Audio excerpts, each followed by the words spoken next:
Radhe Radhe everyone. आज के इस वीडियो में हम आपके साथ शेयर करेंगे गोपाष्टमी की बहुत ही सरल पूजा विधि।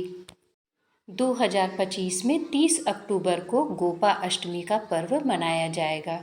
कार्तिक मास के शुक्ल पक्ष में आने वाली अष्टमी तिथि को गोपा अष्टमी के नाम से जाना जाता है या गो अष्टमी के नाम से जाना जाता है। गोपा अष्टमी के दिन भगवान श्री कृष्ण जी की पूजा के साथ साथ गाय की भी पूजा की जाती है, गौ माता की भी।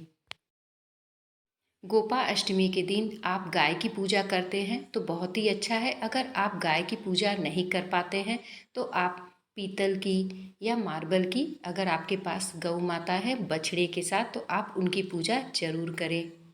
जिस जगह पे आप पूजा करें उस जगह को अच्छी तरीके से साफ कर लें और साफ करने के बाद वहाँ एक आप चौकी लगा लें। चौकी पर आप लाल या पीले कलर का वस्त्र बिछा सकते हैं। वस्त्र बिछाने के बाद आपके पास लड्डू गोपाल हैं तो आप उन्हें गोपा अष्टमी के दिन गाय के कच्चे दूध से स्नान जरूर कराएं। आपको ये दूध कच्चा लेना है, गर्म करके दूध नहीं लेना है। तो आज के दिन आप उन्हें गोपाष्टमी के दिन गाय के दूध से स्नान कराएं और उसके बाद शुद्ध जल से स्नान कराएं। अगर आपके पास लड्डू गोपाल नहीं है तो श्री कृष्ण भगवान की जो भी मूर्ति या फोटो है आप उन्हें भी विराजमान करके पूजा कर सकते हैं। देखिए, हमने अपने छोटे से लड्डू गोपाल को दूध से स्नान करा दिया है और उसके बाद हमने शुद्ध जल से स्नान करा के हम उन्हें अच्छी तरीके से पोंछ करके और इत्र सेवा देंगे। और गोपा अष्टमी के दिन श्री कृष्ण भगवान के बाल रूप या श्री कृष्ण भगवान का सुंदर सा आप श्रृंगार करें, उन्हें सुंदर से वस्त्र पहनाएं, आभूषण पहनाएं। तो देखिए, मैं आज अपने कान्हा जी को गुलाबी कलर के ये वस्त्र धारण करा के मैंने सुंदर सा उनका श्रृंगार कर दिया है। और हम गणेश भगवान को विराजमान करेंगे तो फूलों का आसन दे करके हमें गणेश भगवान को विराजमान करना है। फ्रेंड्स, बिना गणेश भगवान के कोई भी पूजा पूरी नहीं मानी जाती है। और आज के दिन गोपा अष्टमी के दिन हमें गौ माता का भी पूजन करना था। हमारी गैया छोटी सी है, अगर आपके पास बड़ी है तो बहुत ही अच्छा है। तो हमने गौ माता को भी विराजमान कर दिया है फूलों का आसन दे करके। अब हम दीपक जलाएंगे। दीपक जलाने के बाद हम भाव रूप से जल के छींटों से स्नान कराएंगे।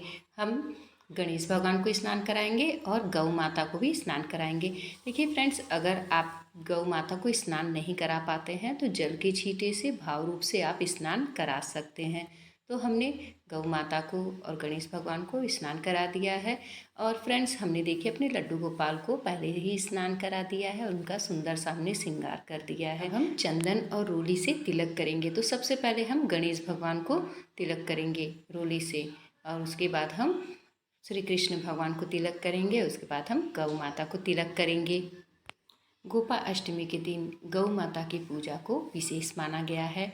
तो हमें गौ माता की पूजा उस दिन आप जरूर करें। गौ माता को आप चारा जरूर डालें, उन्हें आप गुड़ और चने का भोग लगाएं। देखिए, गोपा अष्टमी 30 अक्टूबर को पड़ रही है और दिन गुरुवार को, तो आप चने और गुड़ का भोग गाय को जरूर लगाएं।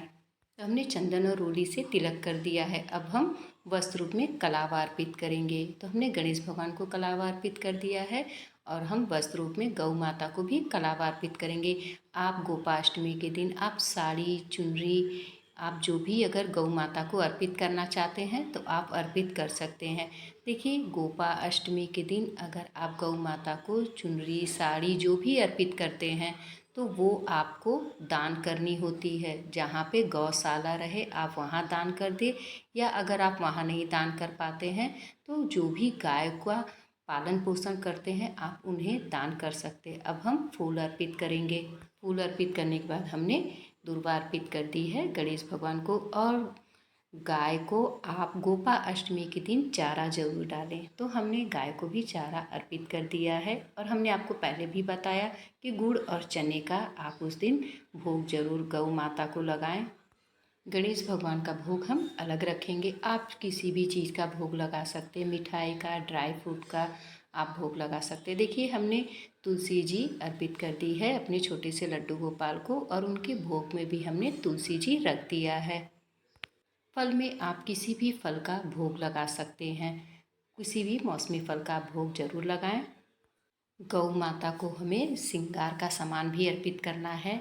आप चाहे 2, 5, 7 जितने भी आपके पास श्रृंगार की सामग्री हो, आप उस दिन ज़रूर अर्पित करें और दक्षिणा भी ज़रूर अर्पित करें, क्योंकि ये गौशाला में दान की जाती है। तो आपको दक्षिणा और आपको श्रृंगार की चीज़ें, साड़ी, कपड़े जो भी आप दान करना चाहते हैं आप दान कर सकते हैं। और गौ माता को गोपा अष्टमी के दिन मेहंदी लगाई जाती है या चंदन या रोली से तिलक किया जाता है। तो देखिए, हमें नई कीप लेनी है मेहंदी की और हमें इस तरीके से गौ माता के इस तरीके से पीठ पे हमें गोल गोल डॉट कर देनी है और इस तरीके से मेहंदी लगाना है गौ माता को। आप चंदन से भी तिलक कर सकते हैं। और देखिए, ये सारी चीज़ें हमें गौशाला में दान करनी है। अब हम गोपा अष्टमी की व्रत कथा पढ़ेंगे।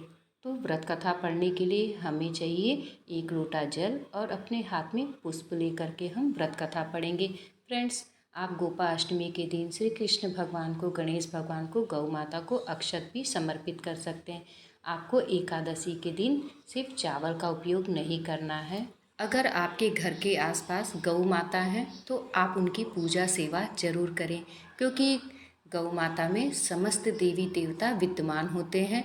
तो हमने देखिए इस प्रकार से कथा संपन्न होने के बाद हम जो है फूल समर्पित कर देंगे गौ माता को और उसके बाद हमें आरती करनी है। तो आरती हमें सबसे पहले गणेश भगवान की करनी है। गणेश भगवान की आरती करने के बाद हमें श्री कृष्ण भगवान की आरती करनी है। आरती संपन्न होने के बाद हम थोड़ा सा जल अपने हाथ में लेकर के चौकी पे 3 बार वार देंगे और उसके बाद हम हाथ जोड़ करके प्रार्थना करेंगे, हे प्रभु, हमारी पूजा में रही हुई कमियों के लिए आप क्षमा करिएगा और हमारी पूजा को प्रेम पूर्वक स्वीकार करिएगा। ये जल जो है वो हम सूर्य देवता को अर्घ दे देंगे और हम जो भोग प्रसाद है अपने परिवार वालों में बांट देंगे। और जो भी हमने गौ माता को श्रृंगार की सामग्री या साड़ी जो भी आपने चढ़ाया है दक्षिणा, वो हम गौशाला में दान अगर आपके नज़दीक में गौशाला नहीं है तो जो भी गाय पालते हैं आप उन्हें भी ये जो भी सामग्री आपने श्रृंगार की चढ़ाई है वो आप दान कर सकते हैं।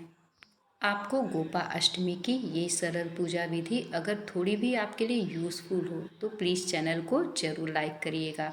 आप सभी को राधे राधे, जय श्री कृष्णा। मिलते हैं नेक्स्ट वीडियो।